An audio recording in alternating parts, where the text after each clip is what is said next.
And I'll make it very brief. The reason being, I'm trying to be sensitive about time, and also that I'm basically dealing with what you may call stylized facts about the lay of the land, if you like, the situation with respect to government securities markets. So in terms of the presentation itself, I kind of set off just telling you about the background and context, why government securities markets are important, and then try to give some of the rationale that's put forward for them, and then also try to talk about building blocks about them. And of course, these building blocks also coincide with a number of issues that have been raised by presenters, pertaining to capital markets.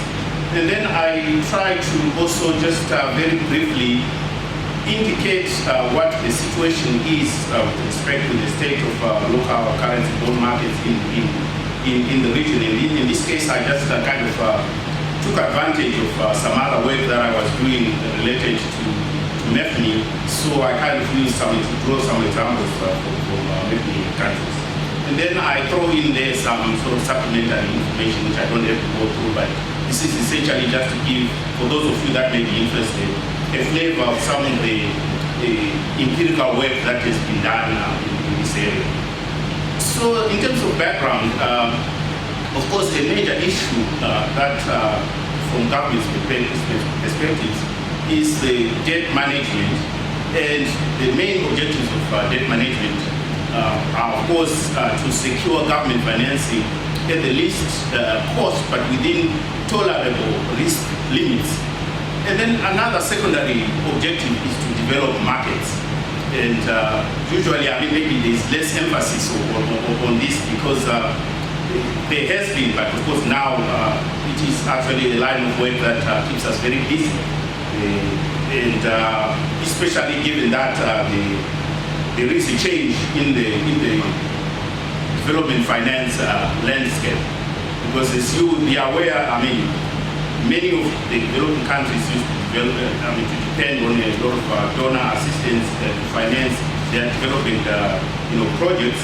But we are in an environment where the economic situation is very difficult for everybody. Fiscal space is reduced across all countries. So just in terms of the traditional sources, you have the multilaterals, the bilaterals, and then of course you also have the non-traditional among those, which would include the recent sort of access to international capital markets by various developing countries, and of course adding the mix among the bilaterals, China. And then looking at the domestic side, there would be of course the key things, treasury bills and the bonds, and then also the sort of private. And of course, underlying all this, for governments to want to develop,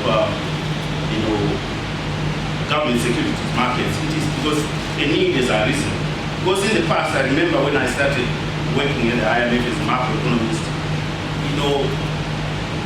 domestic financing was more or less like a residual that we just sort of plug in after, financial assistance has been made from all these donor groups. But it's no longer the case now.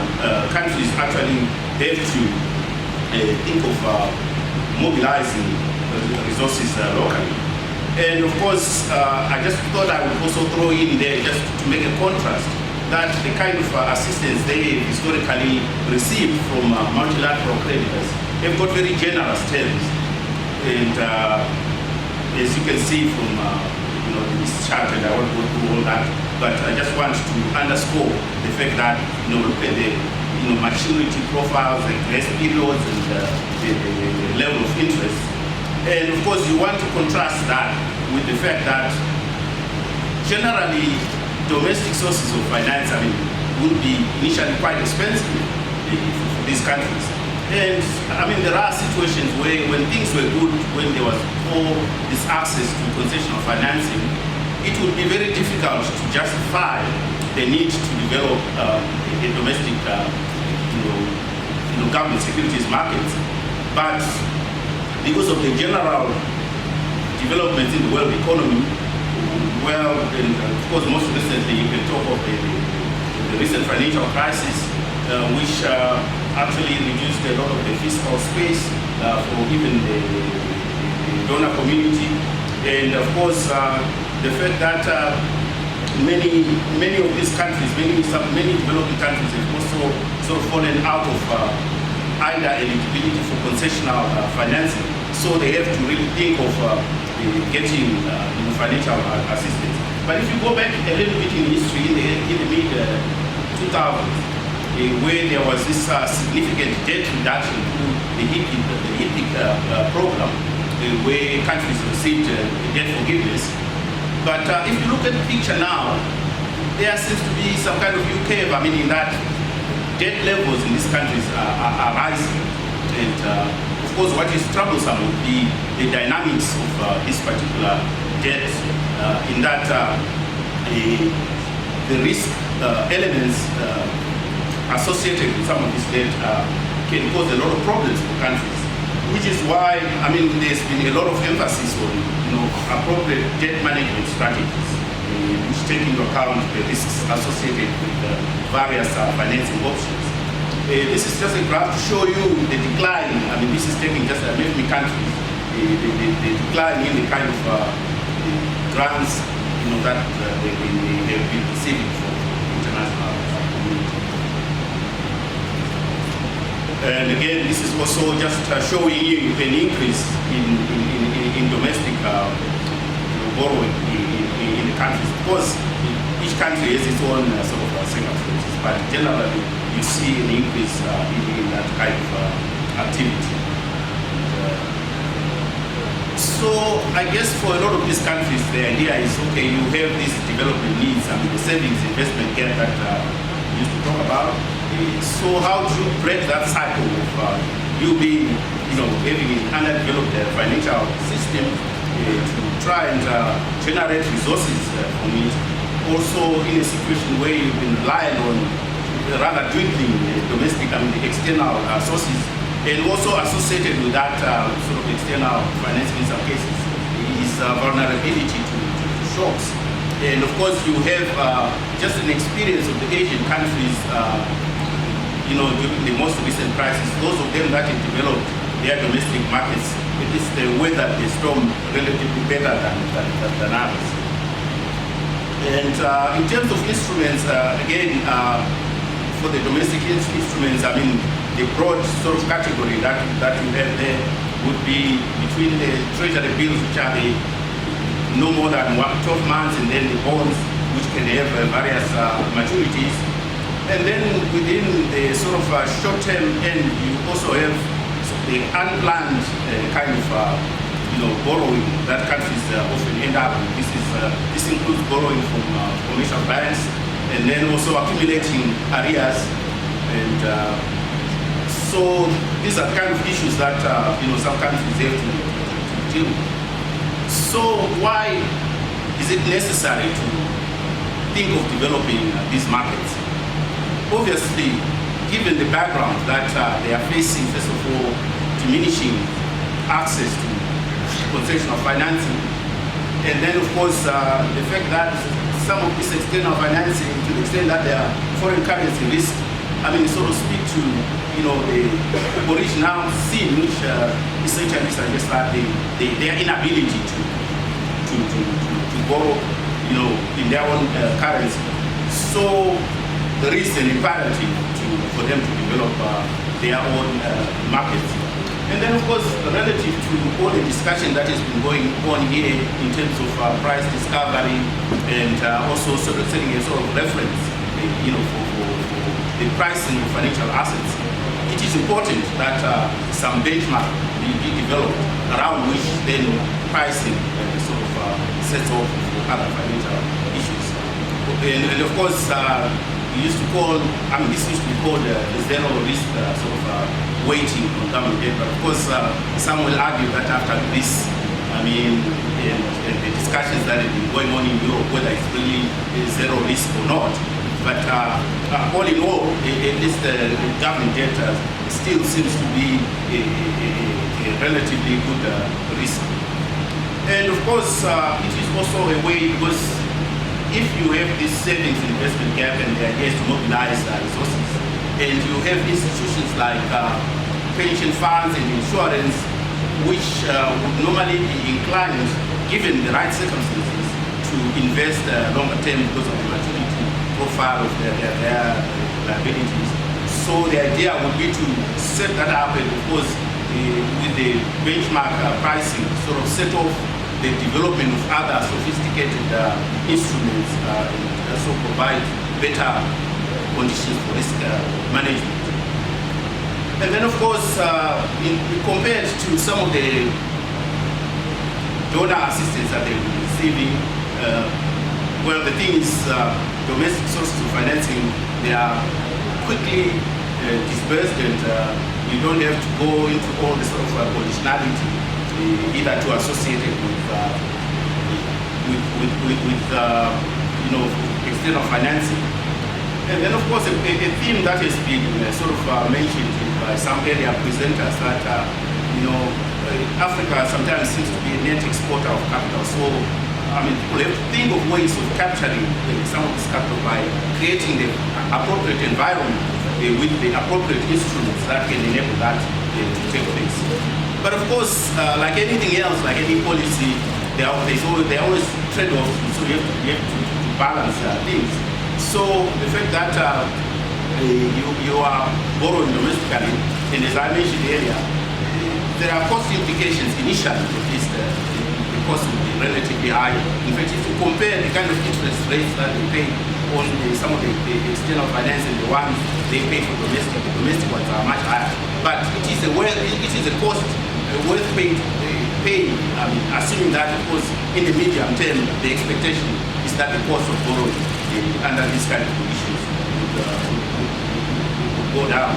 And then, of course, there's also the other risks, to the extent that a lot of, say, the government securities markets tended to be on the lower end, on the short end of the market, so that entails, refinancing risks. And then, of course, to the extent that some have also included foreign currency, it entails currency risks.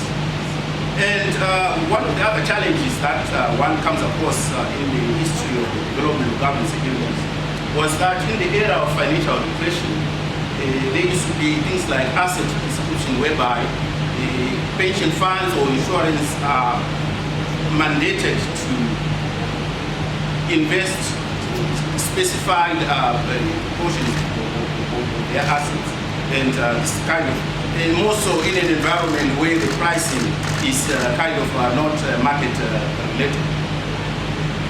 And then, of course, what is to think of,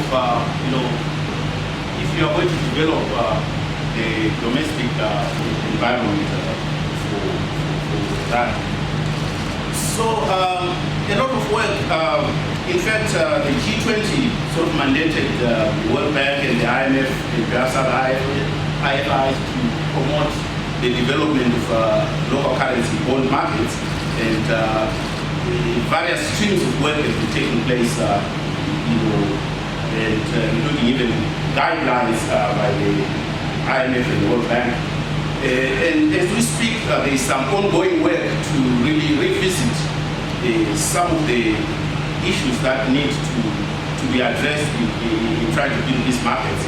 And so in terms of the building blocks, one can think of the money market, which is the sort of starting point, and then your primary market, developing the investor base, and then also developing the secondary market, where of course there's the problem that in most countries there's very little activity, all due to the illiquidity of the market. And then there is also the financial infrastructure we talked about, and the legal and regulatory framework. Each of these, would take a lot of time in terms of going through it, because so many aspects of this are involved. And for example, when you talk of even the primary market, there's the challenge that if, for example, the government is borrowing using treasury bills, there is a tendency for governments not allowing the market to determine the rates, and this kind of creates all sorts of challenges.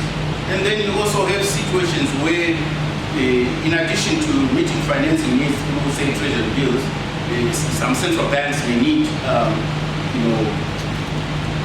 treasury bills as add-ons to manage their liquidity. And there often arise sort of tensions in that area. So, I mean, it requires a lot of coordination, and which seems to be missing in a lot of cases. But I find that sometimes the time when we go to countries to provide technical assistance is usually maybe in time there is much scope for interaction among the key players. And I think somebody else also was talking about these challenges of coordination among the capital markets authorities, central banks, and governments. So it requires a lot of coordination. But here, this is just a diagram, essentially showing the idea of what would happen if you get increased bond issuances in the market, that you create possibilities for further development of your secondary market, and then also you reduce the liquidity freedom because you are increasing the liquidity in that market. This is just basically a repetition of what that diagram is trying to illustrate. Some colleagues, and maybe also the World Bank and the IMF, in some of the guidelines that they prepared some time ago, they sort of identified some kind of sequencing in the way you approach building these markets, where in the first stage, because there is no liquidity and you basically want to strengthen your primary market to serve as a sort of a platform for takeoff for the secondary market. And then in the second stage, you're trying to reinforce the elements of primary and secondary markets, and of course improving liquidity in the market. And then by the time you get to the third stage, the expectation is that you have a well-functioning market, and therefore even some of the most sophisticated instruments that we talked about earlier on can take off. But of course, no one size fits all. Different countries have different setups and challenges. But I think it would be safe to say reasonably one can sort of zero in on what have become sort of stylized facts about these situations to which you can target certain sort of interventions. This is just trying to describe what really is part of the problem in the state of the, if you like, the lay of the land in terms of the government securities markets in this region, particularly Sub-Saharan Africa. And of course, communication we already kind of talked about, but it seems some of the key players do not communicate sufficiently as they should. And of course, remember, in saying all this, the underlying important aspect is prudent debt management. And within debt management, of course, then you are identifying the financing need, and then also identifying the kind of instruments that you would use to address these financing needs. And therein comes the issue of, say, things like the annual borrowing plans, which require calendars. And that can be quite a challenge because in some cases, these calendars are not quite in existence, and to the extent that they are, sometimes they are not even followed, and information is not really made available to the extent that it should be. And then, of course, the other problem is that you have narrow investor bases, which is, of course, dominated by commercial banks and in some cases central banks. So the problem here, of course, is that commercial banks, of course, prefer the short-end market, and this is not sort of ideal for government financing. And to the extent that the pensions and insurance industries exist, sometimes the problem is that the pricing issue, because there's no sort of price discovery in this environment where you don't have benchmark, then of course you have a problem. Interesting to invest to that extent.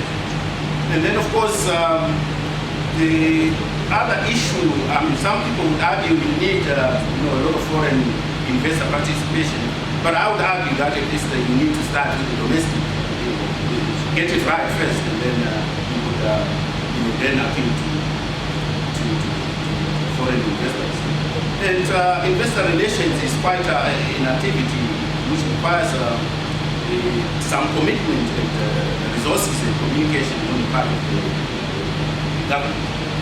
And of course, governments can also use their tax policies to encourage investment in some type of instruments. And again,